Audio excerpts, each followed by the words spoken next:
it's sort of like a vehicle to enthuse and engage people again, both teachers and pupils. Great.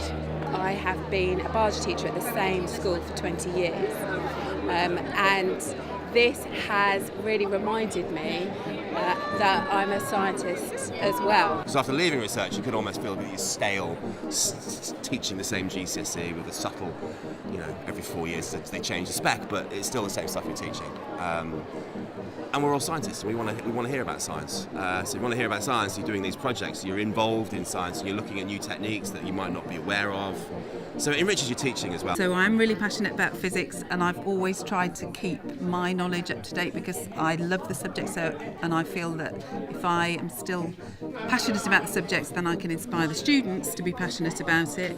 And when I found out about IRIS, this was just a whole new avenue, and also I've got my colleagues involved, and we are learning alongside the students and learning from the students in some cases. As a non-physics specialist, when I came into teaching, this has had a huge impact on my confidence and also on my interest. I think particularly with this project, it's something that I didn't get to study a lot of at school or afterwards, and so I'm really enjoying getting to learn these things with the students as well, and it does feel like I'm doing real science as opposed to just standing up and regurgitating science information to students. It's a really vital part of teaching, to be quite honest, to bring stuff in from the outside, because schools can be very sort of inward-looking. There is the curriculum to do. I think it's one of those things that we worry about as teachers, sort of trying to get through the curriculum and engaging in the long-term projects, particularly through IRIS, has meant that you feel that pressure a little bit less, because actually you know that through skilling up your students, by them independently finding out what they need to know and how they need to go about it, you know that they're going to come equipped to their own curriculum and be able to become more independent learners more broadly within the curriculum. Even though it's all really quite complicated science, at their level they can access it too and follow it. And the students are developing these skills of being able to think for themselves, to plan ahead, what happens if. And these open-ended questions that normally they wouldn't get a chance to find out about in a standard kind of lesson. The discourse in the lessons is changing. It's changing from those examination-focused questions. Is this going to be in the exam? How would I answer this exam question? I don't really get those questions anymore, neither do my colleagues. It's more like, oh, that's an interesting avenue of science. I didn't realise that, and they're starting to make those links. So it's changing from exam focus to inquiry focus to science-based focus, because they're interested. They're not just wanting to get those exams. And that's a nicer place to be to teach. Because I am a generalist and because I have my class all the time, I have flexibility and I can make links across subjects easily. And as long as I'm covering what I need to cover, I've got, I can be creative, and that's why it's wonderful being a teacher, because that's that skill, and I feel like that's the craft that you have as a teacher, to be able to bring it alive in an exciting way. It helps to refresh you, keep you active, and it's, again, I think it's a vital thing for teachers to get involved with as well, because it just develops enthusiasm and keeps you going. It's us as teachers thinking about how can we get the students doing more work, how can we get them interested in it, how can we get the students taking that initiative. So they built their own PCR machine out of glass and power packs and loops of wire and a thermometer sticking in, and they did their own gel electrophoresis. They actually used nanopore technology before it was even research grade. They had it before then. And then one of the guys in the picture went home that night with an RTS file, and he did a blast analysis and identified it as a new bacteria to science. And he was in year 10 at the time. So we just let them go with it and just let them just show what they can do.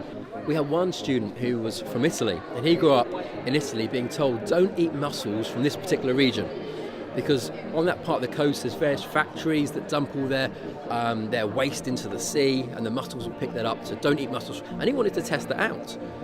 And so, okay, that's interesting. And the next thing I know, he comes to school with a bag of mussels. Some of my A-level students, along with Key Stage 4, who they trained up, took data from the European Space Agency and then worked with people from the Institute for Research in Schools and with Falk's laboratory to discover supernova all by themselves. A lot of our students have already really benefited from not just the experience of doing the projects and getting becoming experts themselves at some of these topics that they wouldn't really otherwise have a chance to experience until they go to university. But it's also about them getting out of school, going to presentations, going to London, going out to other parts of the country, meeting other students from very different schools and very different backgrounds, and being able to communicate with them is a really powerful experience, I think, for them. I think the webinar was really interesting because it gave the students a chance to directly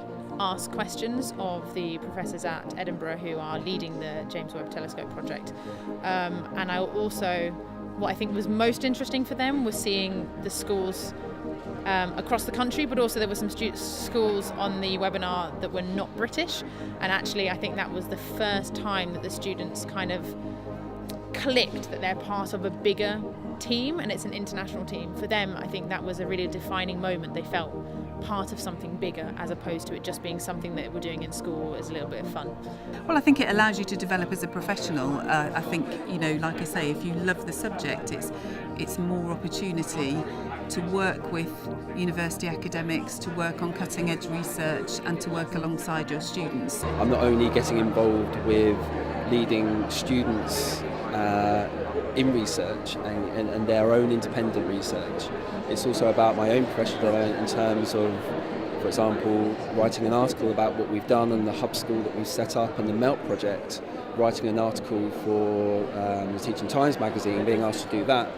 For me personally, I had to develop a load of skills that I didn't have. I had to get better at programming in order to be able to support my students for the first part of that project. I had to get more comfortable with speaking to larger audiences as well, even if just to introduce my students when they featured on the BBC. It is extra work, of course, but I don't think it's as much extra work as perhaps you would think starting off. It's just finding the thing that interests you and kind of your passion for it, and then that feeds through to the kids and then they all just jump on it and go with it. It motivates and inspires me, and then the children alongside that as well, and I can see how much more they're learning. I've had to stand back. I've become much more of a facilitator, and watching and probing and asking questions and just those timely questions to try and make children think. And sometimes things go wrong, and that's fine. So I think you have to have that little bit of confidence as a teacher that you've got to take a few risks. And what's really nice now, I suppose, we've been doing this for quite a few years. We've got students coming back to me now who are in their degree, and I think our very first cohort from Authentic Biology are now starting their PhDs, and that's really, really nice. And they're coming back into Tapton, and they're going to be starting to tell our students about the research that they're doing, and that's just a really nice thing to see. I mean, I suppose there's no more of a prouder moment as a science teacher than your ex-students coming back and telling you all about the amazing science that they started on that journey with you. When we've gone into one of our secondaries that's in the poorest area of Sheffield, and it doesn't have any A-levels, we went in and we tailored it to the Y9 year, hoping to enthuse those students, and that's exactly what happened. So out of about 150 in Y9, 30 pupils wanted to come and get involved, and that is such an achievement, and they have just absolutely loved it, and they do that over lunchtime. So really keen, really eager, and I guess the knock-on effect in that school and in ours as well is that enthuses the teachers as well. So it means over in our other school, teachers who are a bit, it's hard working in this school, all of a sudden they're enthused again. And that, of course, cascades down to all of the pupils in their lessons. We're about to have a rebuild of our school, and so the grounds are going to be redesigned, and the work that they have done and what we found out is going to impact on how we're going to use the grounds. So that's one of the best things about it. The cultural capital that this gives is brilliant.